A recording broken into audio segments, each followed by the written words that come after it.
Welcome to the Lancaster County Democrats' Watchful Citizens Show. My name is Barbara Baier. Our guest today is Janet Stewart. She is chair of the Nebraska Democratic Party's Women's Caucus. Welcome, Janet. Well, thank you for asking me, Barb. It's nice to be back. Oh, good, good. Say, can you tell us a little bit about yourself, what you've been up to? Some of us remember when you ran for Congress. Tell us what's been happening.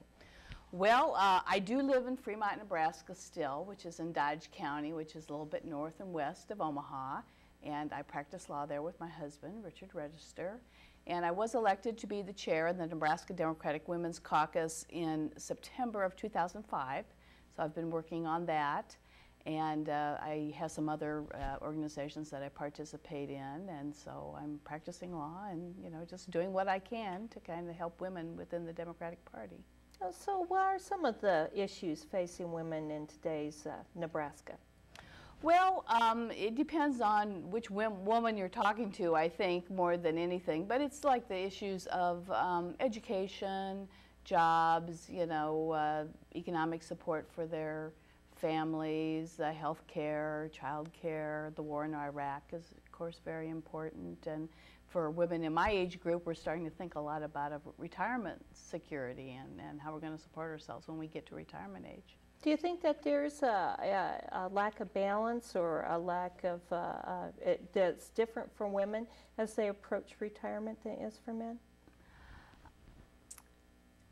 I think it's different for many women. I mean, basically, from my own perspective, I think it's just, you think about ending your career and whether you're going to have enough money pieced together with your retirement plans, maybe through your employment and your personal savings. And for women who have come from a situation where they weren't working outside the home or they're low income, I think it even becomes more of a challenge. Do you think that Social Security is there enough for women? Is there a difference in how women access Social Security or anything like that? Well, there is. I think that's a very important issue for women, is that if you haven't really worked throughout your career, then you might rely on your spouse's benefits for support. And if you're low income, you might need supplementary income benefits. And some people, of course, come from families where neither partner has worked enough to get any benefits. And so it is different, and it is a concern for many women as they age. So what are some of the activities you're up to these days in the Women's Caucus?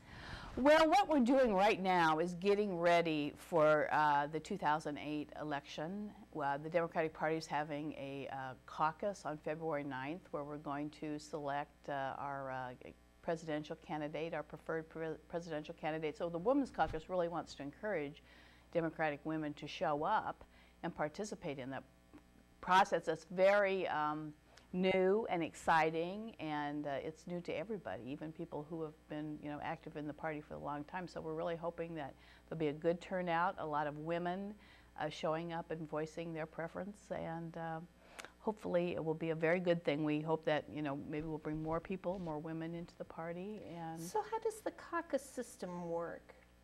Well, the thing that's most different is you show up and it's not like going to an election where you cast a ballot, a secret ballot. Basically, you show up and the question will be, who do you want to be the Democratic presidential candidate in 2008? And so you will declare your preference. Different communities are doing it on a different basis. In smaller communities like Fremont, where I'm from, we're going to be caucusing based on the precincts. And we'll probably, within the city limits of Fremont, we'll all be showing up at the same location, which is our city auditorium, but then we'll be dividing into our precincts. And you'll be able to transact a lot of business, but basically the primary thing to do will be, okay, who do you want to be the nominee for president in the Democratic Party? And you'll say, okay, I want John Edwards, I want Hillary Clinton, I want Barack Obama, and then you'll divide into your respective groups, and you have to meet a viability threshold of 15%.